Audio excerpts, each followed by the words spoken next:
You get wet from rain. Yes, yes, yes, this is truth. And that's the attention.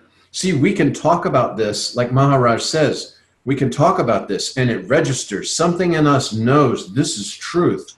But to have that conviction, the mantra erases all these concepts, and the dreamer can lucid dream and see that it's the dreaming and trace it back to that one. In our example, John laying down and dreaming the whole world, he's lost in the world as this dream. When the dream subsides, John knows it was a dream projected from himself. And then, whether there's a dream or not a dream, it makes no difference. And everything is then seen as spontaneous presence. It's all arising from this one. This form, these forms, everything is arising on your spontaneous presence. And you, the selfless self, are that one dreamer. Let's see, hold on. Someone is saying, it would be hilarious, but for believing it is real. Believing that yeah, exactly. Because again, this selfless self that you are is magnificent. And that's why spontaneous devotion, bowing to the masters, is an automatic thing. Because it's magnificent. The fact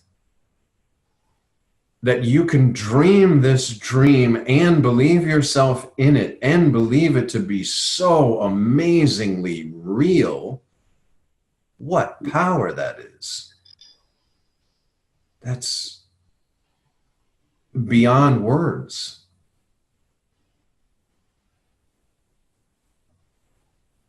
Beyond words. Pleasant joke. But and again, it's a beautiful joke. You know, you're creating a three-dimensional reality, placing yourself in it as all the different people and believing that, covering each one of these forms with mind, ego, and intellect so that they behave separate and autonomously in belief that you are believing, but in truth, not.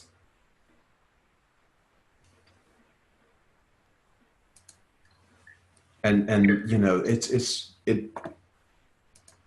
truly, there's no words. I mean, it's like you are so confident in your power, in your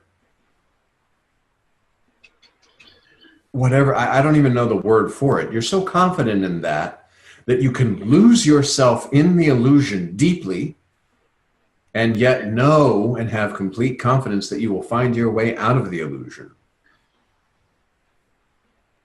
So you're out here and you're dreaming this, and you're in this for a time, and you have complete faith and confidence in your selfless self that no matter how deep you get into the illusion, no matter how real you make it, no matter how terrifying you make it, no matter how lovely you make it, no matter how you want to hold on to it, your power and knowing yourself, you can know from what position you are. I mean, that's amazing, really, truly. That's the power of God as we label that.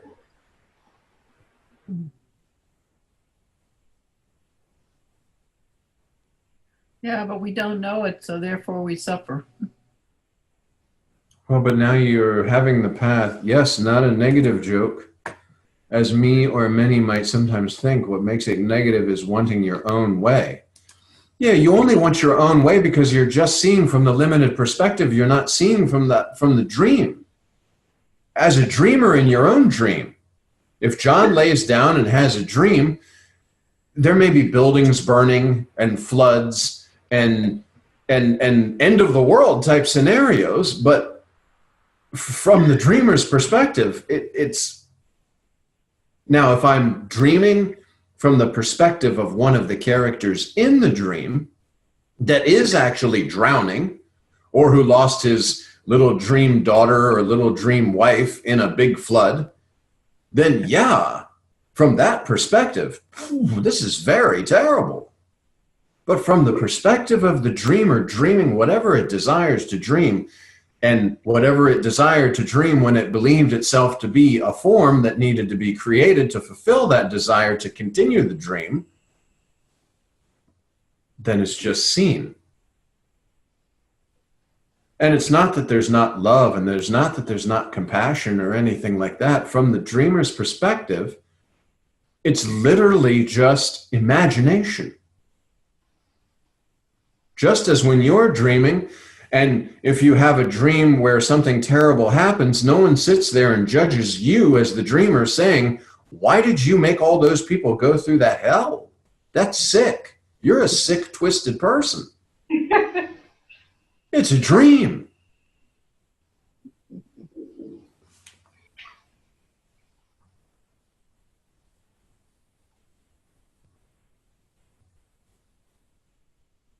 And that's the reality.